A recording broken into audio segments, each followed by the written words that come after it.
আসসালামু আলাইকুম বন্ধুরা, আমি ডাক্তার ফরহাদ হোসেন আছি আপনাদের সাথে। এই মুহূর্তে যে যেখানে আছেন সবাইকে আন্তরিক ধন্যবাদ।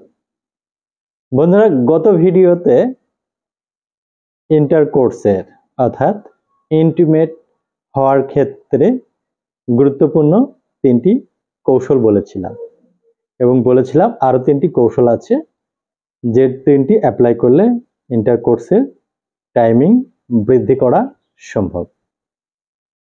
তো বন্ধুরা, আজকের এই গুরুত্বপূর্ণ ভিডিওটি একটু অ্যাটেনশন নিয়ে দেখার চেষ্টা করেন। ইন্টারকোর্সের ক্ষেত্রে কৌশল হচ্ছে প্রথম স্টেপ, দ্বিতীয় স্টেপ হচ্ছে ফিজিক্যাল যদি দুর্বলতা থাকে ফিজিক্যাল ট্রিটমেন্ট অর্থাৎ শারীরিক দুর্বলতা, তৃতীয় স্টেপে হচ্ছে যদি কারো বিভিন্ন ডিজিজের কারণে দ্রুত পতন হয় ডিজিজের ট্রিটমেন্ট করা, এবং চতুর্থ হচ্ছে বিভিন্ন প্রকার হোমিওপ্যাথিক মেডিসিন যেগুলো ইন্টারকোর্সের টাইমিং বৃদ্ধি করে। অর্থাৎ ঔষধটা আসতেছে সবার শেষে। প্রথমে কি আসতেছে? প্রথমে আসতেছে টেকনিক বা কৌশল। নার্ভাস দুর্বলতা যদি থাকে সেই নার্ভাস দুর্বলতার উপরে টেকনিক বা কৌশল অবলম্বন করতে হবে।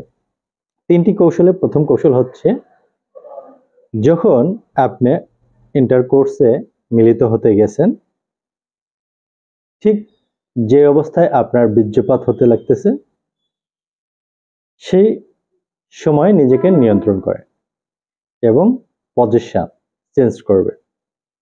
বেশ কয়েকটা পজিশন আছে, সেগুলো আলাদা ভিডিও আছে এবং ইউটিউবে বিভিন্ন ইনফরমেশন আছে, দেখে নেবেন কোন কোন পজিশনে মেলামেশা করা কমফোর্টেবল। এবার বেছে নিন আপনার কোন অবস্থানে ইন্টারকোর্স কমফোর্টেবল, সেই অবস্থানে আপনি পরিবর্তন করেন, অর্থাৎ অবস্থার চেঞ্জ করতে হবে। তাহলে আপনার হঠাৎ যে বীর্যপাত হওয়ার প্রবণতা ওটি থেমে যাবে। এটি ছিল কৌশল 4। আগের 3টি বাদ এটি কৌশল 4। এবং কৌশল 5 হচ্ছে নিজের বীর্যকে নিয়ন্ত্রণ করা। অর্থাৎ আপনি ইন্টারকোর্সে গেছেন, ঠিক যে মুহূর্তে বীর্যপাত হওয়ার আশঙ্কা সেই মুহূর্তে নিজেকে নিয়ন্ত্রণ করেন এবং এই নিয়ন্ত্রণ করতে করতে কিছুটা বীর্যপাত করে নিতে পারেন। অর্থাৎ পুরা বীর্যপাত ঘটানো যাবে না, অল্প বীর্যপাত ঘটাইতে হবে এবং কিছুটা ধরে রাখতে হবে।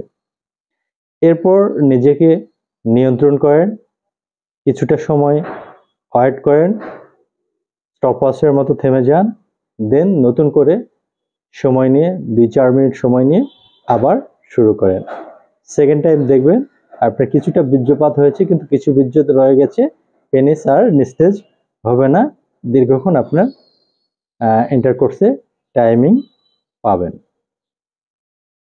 এটি হচ্ছে দ্বিতীয় কৌশল। নাম্বার 6 নম্বর কৌশল, যাদের বীর্যপাত দ্রুত হওয়ার প্রবণতা, এটি হচ্ছে প্রাথমিকভাবে অ্যাপ্লাই করবেন। এরপর নিজেকে যখন প্রিপেয়ার মনে করবে তখন এই কৌশলগুলো আস্তে আস্তে কিছু কৌশল আছে ছেড়ে দিতে হবে। তেমনি একটি কৌশল হচ্ছে ইন্টারকোর্সের সময় প্রাথমিকভাবে বীর্যপাত হয়ে যেতে পারে, এরপরে নিজেকে অবজারভেশন ওয়েটে রাখুন, 10-15 মিনিট পরে অটোমেটিক আবার বীর্য তৈরি হবে এবং ইন্টারকোর্সের জন্য নিজেকে প্রিপেয়ার করতে পারবেন। অনেকে এরকম করে যে নিজে বীর্যপাত ঘটিয়ে ফেলে স্ত্রীর সাথে বা পার্টনারের সাথে ইন্টিমেট হওয়ার আগে, এরপর দ্বিতীয়বার স্ত্রীর সাথে বা পার্টনারের সাথে ইন্টিমেট বা ইন্টারকোর্সে যায়। এটিও একটি ভালো টেকনিক। অর্থাৎ আপনার মধ্যে একটি আন্ডারস্ট্যান্ডিং তৈরি হলো, অর্থাৎ নিজের প্রতি একটা ফেথ আসলো যে আপনি দীর্ঘ সময় মিলিত হতে পারবেন। অর্থাৎ বীর্যপাত প্রথমবার ঘটানোর পরে 10-15 মিনিট পর যখন ইন্টারকোর্সের জন্য প্রিপেয়ার্ড হবেন, যখন ইন্টারকোর্স করবেন তখন সেকেন্ড টাইমে সহজে বীর্যপাত হবে না।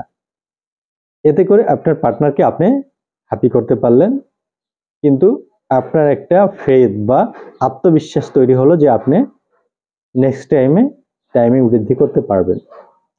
এইভাবে ডে বাই ডে নিজেকে প্রিপেয়ার করেন, দেখবেন একটা সময়ে দ্রুত পতনের যে সমস্যাটা সেটি আর থাকছে না।